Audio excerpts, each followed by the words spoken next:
کسی کو کوئی بات سمجھ آ جاتی ہے، کسی کو کوئی بات سمجھ آ جاتی ہے، چھوٹی سی بات لوگوں کو ٹریگر کر جاتی ہے۔ میں آپ کو بتاؤں، میری اپنی زندگی میں ایک چھوٹی سی بات جس نے مجھے ٹریگر کیا، میرے ایک آفس کے کولیگ تھے، نئی انہوں نے داڑھی رکھی، ان کے والد صاحب تعویذ دھاگے کا کام کرتے تھے، تو وہ نئے اس طرف آئے، نماز پہلے ہی پڑھتے تھے، مجھے انہوں نے 5,000 روپے دیا۔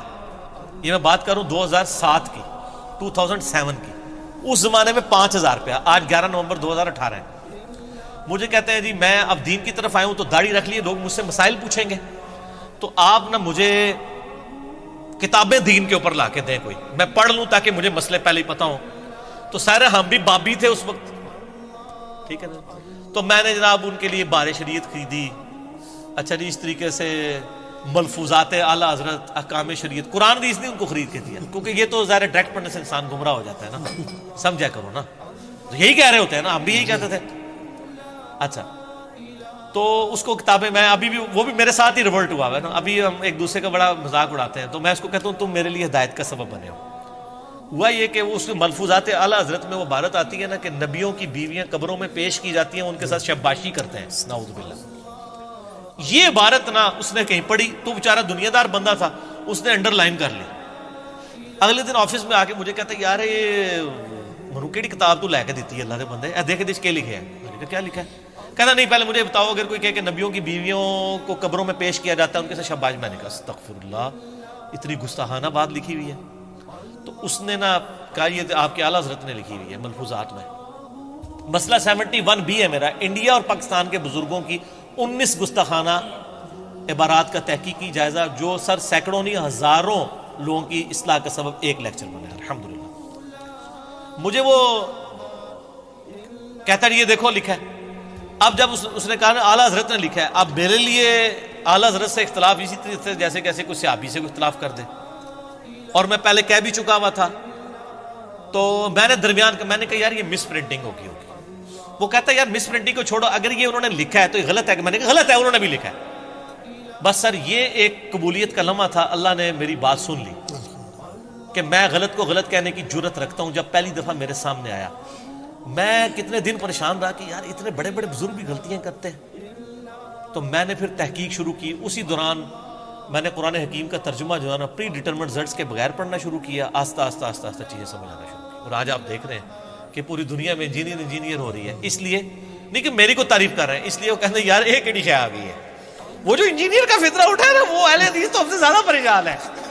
سر تہاڈی پریشانی بھی نظر آ رہی ہے، تو سر وہ ہر گلی سے جو انجینئر نکل رہا ہے وہ اس لیے نکل رہا ہے کہ ہر گلی میں ایسے لوگ موجود ہیں جن کے دماغ میں ڈرل اور ان کو بات سمجھ آ جاتی ہے۔ ایک جملہ کسی کی زندگی بدل سکتا ہے۔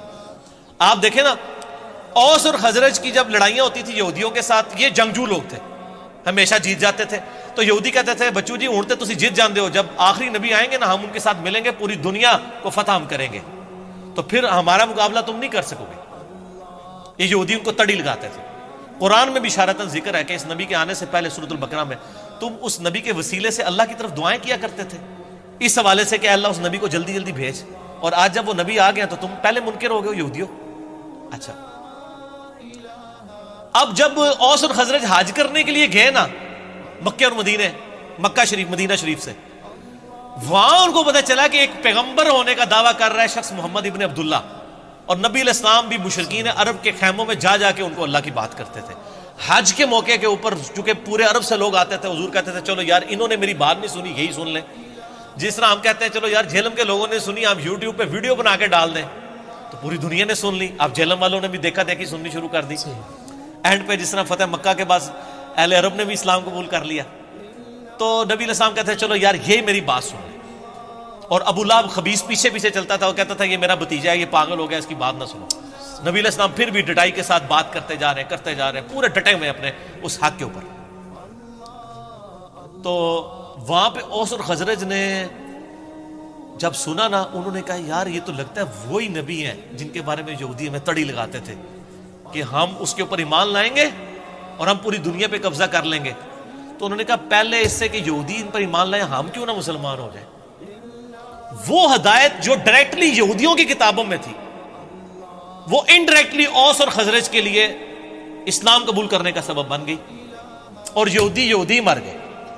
ہائے ہائے ہائے، قرآن کی تفسیر لکھنے والے ایاک نعبد و ایاک نستعین بابوں کو پکارتے مر گئے، ان کا ترجمہ پڑھ کے لوگوں نے اللہ کو پکارنا شروع کر دیا۔ یہ قسمت کی بات ہے سر۔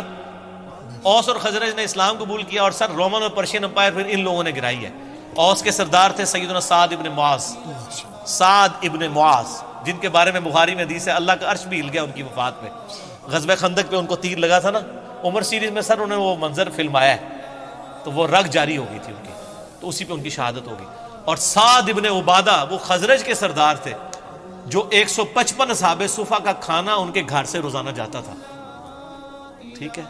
حضرت ابو دردہ، حضرت ابو ہریرہ، ان لوگوں کی فائنینشل سپورٹ کرنے والے حضرت سعد ابن عبادہ تھے رضی اللہ تعالیٰ۔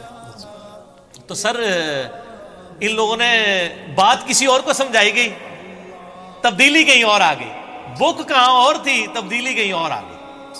اس لیے آپ کو کہا جاتا ہے آپ سچی بات کریں تو انشاءاللہ تعالیٰ بات پھیلے گی۔